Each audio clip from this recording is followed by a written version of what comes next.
नमस्कार, आप देख रहे हैं एसबीटी न्यूज। पेश है 27 मार्च रविवार सुबह 6:15 बजे राजस्थान की बड़ी खबरें।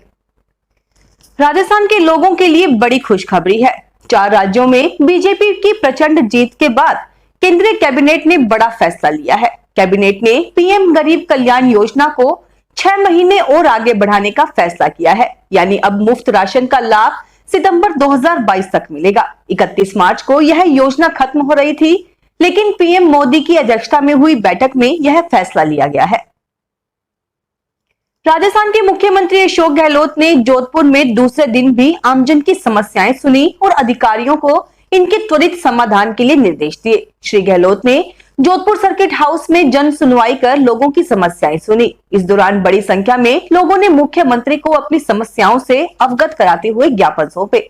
मुख्यमंत्री ने 2.5 घंटे से भी अधिक समय तक जन सुनवाई कर आमजन की समस्याएं सुनी और अधिकारियों को इनके त्वरित समाधान के लिए निर्देश दिए। राज्य विद्युत उत्पादन निगम की कोयला की कमी के कारण एक भी यूनिट बंद नहीं है। ऊर्जा विभाग के अतिरिक्त मुख्य सचिव डॉक्टर सुबोध अग्रवाल ने बताया कि तकनीकी कारणों से बंद इकाइयों में से 1120 मेगावाट क्षमता की 3 इकाइयों में शनिवार सुबह विद्युत उत्पादन आरंभ हो गया। वहीं 500 मेगावाट क्षमता के 2 तापीय विद्युत ग्रहों में रात तक विद्युत उत्पादन आरंभ हो जाएगा। अजमेर शहर में मुख्यमंत्री आवास योजना के तहत समय पर आवास निर्माण नहीं करने वाली बिल्डर फर्म के खिलाफ कार्रवाई शुरू हो गई है। अजमेर विकास प्राधिकरण ने योजना की समीक्षा के बाद 7 बिल्डर कंपनियों को नोटिस जारी कर देरी का कारण पूछा है। अगले सप्ताह पुनः बैठक कर समीक्षा करते हुए इन कंपनियों पर पेनल्टी लगाई जाएगी। जिले में इस योजना के तहत 4573 आवास का निर्माण किया जाना है। आवास निर्माण में देरी का मामला विधानसभा में गूंजा है। जयपुर में ज्वेलर की दुकान से 30 लाख के सोने की चोरी का मामला सामने आया है। चोर दुकान में ही काम करता था, जो 800 ग्राम सोना चुरा ले गया। चोरी के बाद नौकर के भागने का सीसीटीवी भी सामने आया है। इस सीसीटीवी के आधार पर अब पुलिस जांच में जुटी है। घटना रामगंज थाना क्षेत्र की है। यहाँ केबीजी का रास्ता में ज्वेलरी की दुकान करने वाले अलका जैन के बेटे दिनेश ने केस दर्ज करवाया है। रिपोर्ट में बताया कि कारीगर गौतम पांडे को कुछ दिन पहले ही काम पर रखा था, जो 6-7 साल जयपुर में पहले ही काम कर चुका था। फिर मुंबई चला गया, कुछ समय पहले ही लौट कर आया था। मध्य प्रदेश के ग्वालियर में कार्यरत सहायक शिक्षक करोड़ों का मालिक निकला है। आय से अधिक संपत्ति की शिकायत पर ईओडब्ल्यू की टीम ने शनिवार को सहायक शिक्षक के 4 ठिकानों पर छापेमारी की।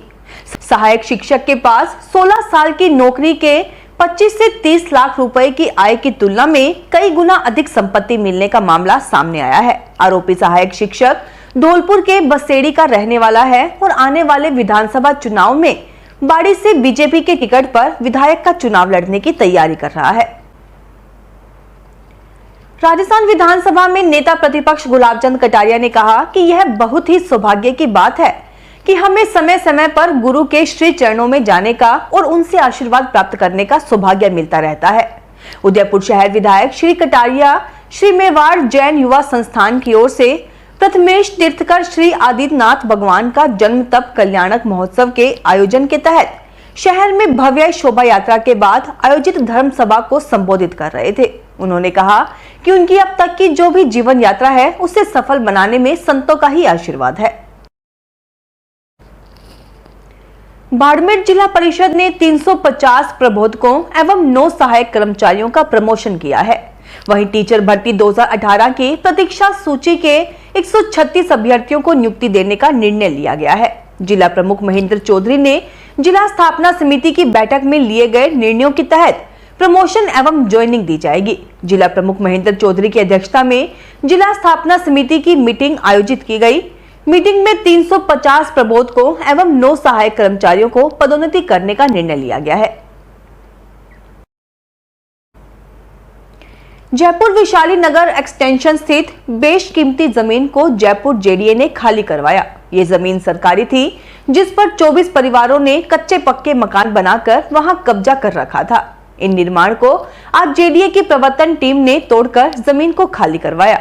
जेडीए की एनफोर्समेंट विंग के चीफ रघुवीर सैनी ने बताया कि जोन 7 क्षेत्र में रंगोली गार्डन से आगे जेडीए की 2 बीघा जमीन खाली थी। इस जमीन पर करीब 25 परिवारों ने कब्जा करके यहां कच्चे पक्के मकान बनाकर रहने लगे।